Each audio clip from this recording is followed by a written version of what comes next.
안녕하십니까. 제주부동산 빅리치의 예하수장입니다. 오늘은 주택임대차보호법에서 명시되어 있는 계약의 기간과 그리고 계약을 해지할 때 또는 묵시적 갱신 이러한 부분에 대해서 말씀을 드리려고 합니다. 제가 중개일을 하면서 현장에서 일어나는 사례들 위주로 설명을 해드리도록 하겠습니다. 우선 계약의 기간인데요. 주택임대차보호법 4조 1항에 보면 명시가 되어 있습니다. 어떤 특정한 기간을 정하지 않았거나 혹은 2년 미만으로 임대차 계약을 하였을 경우에는 그 계약 기간을 2년으로 본다라고 명시가 되어 있고요. 또 단수 조항이 있는데요.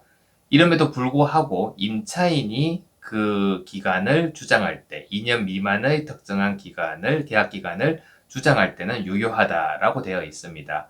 이러한 부분은 임대인보다는 임차인에게 훨씬 더 유리한 조건인데요.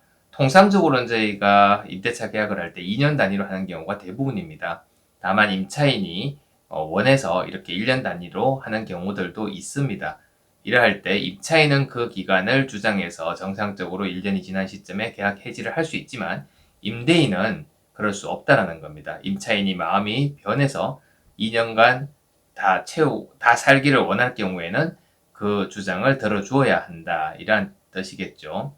주택임대차보호법 자체가 원래 임대인보다는 상대적인 약자인 임차인을 보호하기 위한 법률이기 때문에 당연히 그렇습니다. 전문적인 용어로는 편명적 강행규정이다라고 합니다. 어찌되었든 임차인에게 그러한 유리한 조건인 거죠. 반대로 임대인이 그 2년 미만의 계약 기간을 원하는 경우가 실무에서 보면 상당히 많이 있습니다.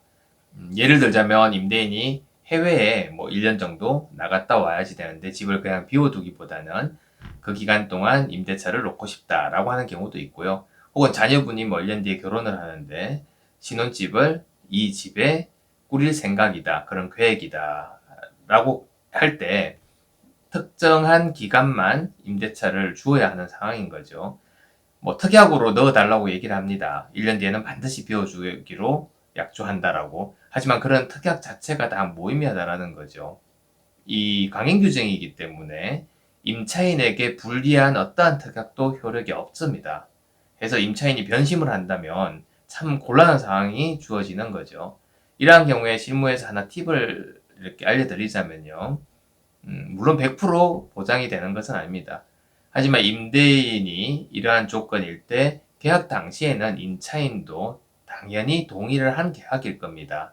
다만 임차인 어떤 사정이 생겨서 혹은 어떤 감정적으로 서로 안 좋은 관계로 변질되어서 임차인이 임대인을 좀 곤란하게 만들기 위해서 이렇게 정해진 계약 기간이 있음에도 불구하고 임대차 보호법에 의해서 그 보장받을 수 있는 2년의 기간을 다 채우겠다 이렇게 하는 경우들이 실무에서는 있죠.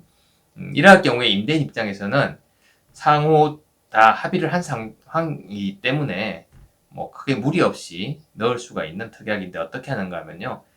정상적으로 처음 1년이라는 계약 기간 동안은 임대료를 정상적인 임대료로 책정을 합니다. 그리고 만약에 이 계약 기간이 종료되었음에도 불구하고 임대차 보호법에 의해서 임차인이 더 거주하기를 원한다면 임대료 자체를 훨씬 더 높게 책정을 해두는 겁니다. 예를 들어서 월세를 한 100만 원 정도씩 받는데 이 13개월부터는 임차인이 원한다면 거주는 가능하다. 다만 임대료를 100만 원이 아니라 300이든 500이든 현실적으로 상당히 부담이 되는 그러한 금액을 명시해 놓는 거죠. 이렇게 한다면 임대인 입장에서는 어느 정도 이 임대 기간에 대한 안정장치를 한 것으로 볼 수 있겠습니다.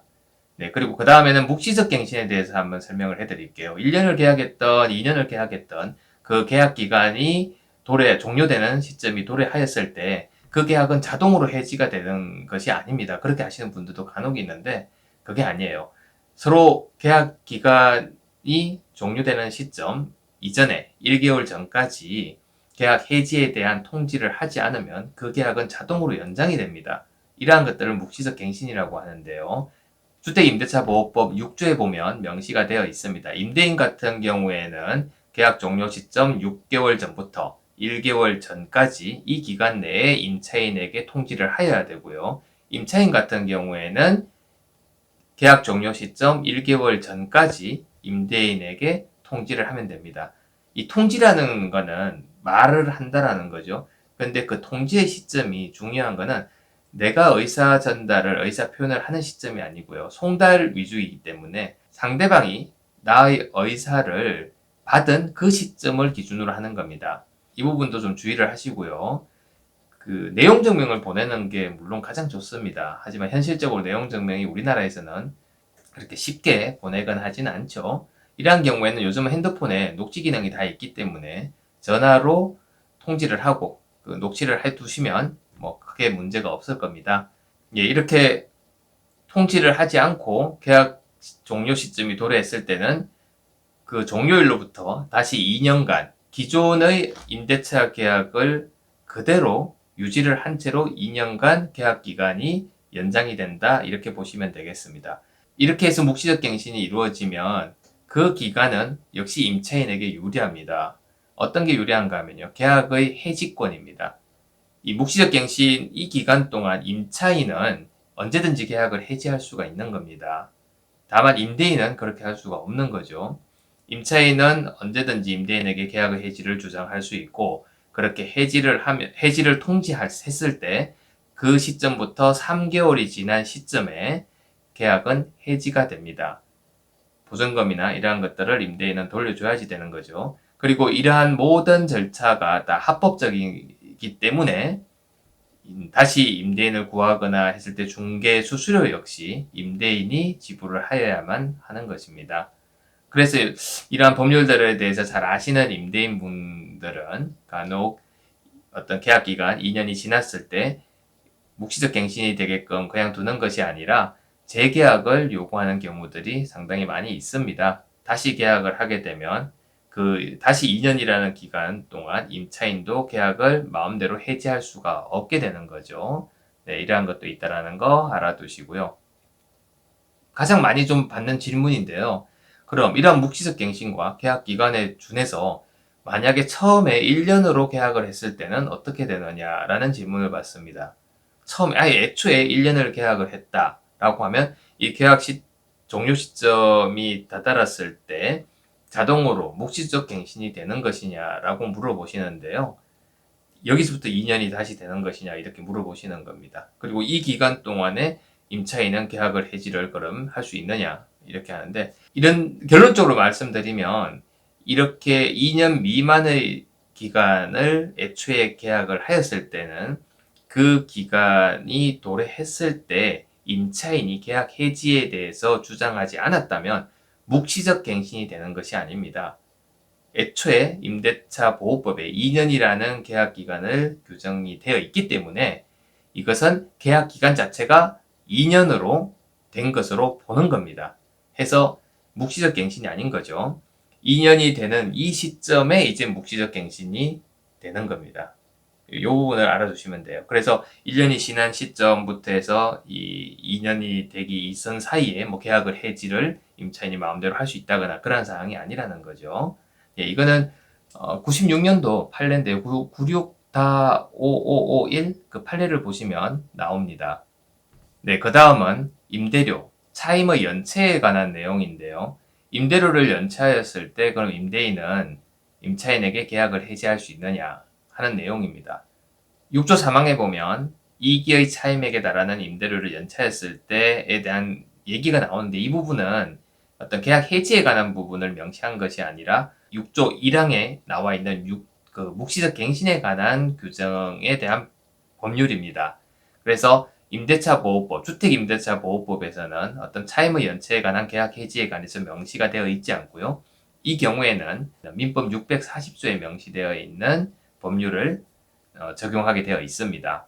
민법 640조를 보시면 그 임차인이 2기에 해당하는 차임액을 연체했을 때는 임대인이 계약 해지를 요구할 수 있다라고 명시가 되어 있습니다. 이 부분에 대해서 좀 설명을 드리자면요. 두 번 임대료를 연차했을 때 가능하다 이런 뜻이 아닙니다. 그 차임액을 기준으로 하는 것이죠. 그래서 월세가 100이면 뭐 200만 원이 연체되었을 때 이렇게 계약을 해지할 수 있는 권리, 계약 해지권이 임대인에게 주어진다라는 거예요. 자동으로 계약이 해지가 된다 이것도 아닙니다. 임대인이 계약 해지를 요구할 수 있는 그런 해지권이 임대인에게 주어진다라는 얘기죠. 그리고 연속해서 뭐 2회가 임대료가 밀린다거나 꼭 그렇게 필요도 없고요. 3월 달에 임대료가 100만 원 밀렸고 4월 달에는 냈는데 5월 달에 다시 밀렸다. 그래서 합의 200만 원이 되었다. 이게 해당한다. 라고 했을 때는 이렇게 해지권이 발생이 되는 겁니다. 그리고 이렇게 해지권에 의해서 계약 해지를 통지하는 그 시점에 이기에 해당하는 차임이 연체가 된 상태여야지 됩니다. 뭐 일시적으로 연체가 되었는데 다시 또 임대료를 지불하였다. 그래서 연체가 되었던 어떠한 경력, 과거의 경력을 가지고 지금 해지를 할 수는 없다라는 겁니다. 해지를 통지하는 그 순간, 그 시점을 기준으로 연체가 되어 있어야지 된다라는 것, 네, 이것도 좀 알아두셔야 되겠네요. 또 이러한 경우도 있겠습니다. 애초에는 계약 기간을 2년으로 해서 정상적으로 임대차 계약을 맺었는데 임차인이 개인적인 사정이 생겨서 중간에 계약을 해지해야 된다라고 했을 때 어떻게 방법이 없습니까? 라고 물어오는 경우가 있는데요. 실질적인 뭐 계약을 해지할 수 있는 방법은 없습니다. 다른 임차인을 본인이 구해놓고 나가는 그러한 방법밖에 없게 되겠습니다. 하지만 이러한 상황들이 여의치 않을 때는 임대인한테 일정 부분 위약금을 주고 해지하는 그러한 것들. 물론 임대인이 동의를 해야지만 가능한 거죠.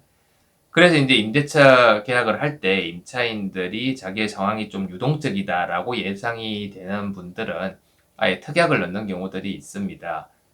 중간에 계약을 해지를 원할 경우에는 3기에 달하는 그러한 임대료를 임대인에게 지불하고 계약을 해지할 수 있다라든가 이러한 특약을 넣는다면 임대인 입장에서는 뭐 크게 손해보는 게 아니죠. 크게 그 돈을 받고 다시 세입자를 구하면 되는 거기 때문에 동의해서 주는 경우들이 있습니다. 그래서 이러한 특약사항을 계약 당시에 넣는다면 임차인이 좀 더 편하게 계약을 해지할 수 있는 그러한 조건이 되겠습니다. 오늘은 주택임대차보호법에 명시가 되어 있는 계약의 기간과 해지 그리고 묵시적 갱신에 대해서 말씀을 드렸는데요. 도움이 되셨습니까? 도움이 되셨다면 좋아요와 구독 꼭 클릭 부탁드리겠습니다. 네, 이상으로 제주부동산 빅리치의 예아수장이었습니다. 감사합니다.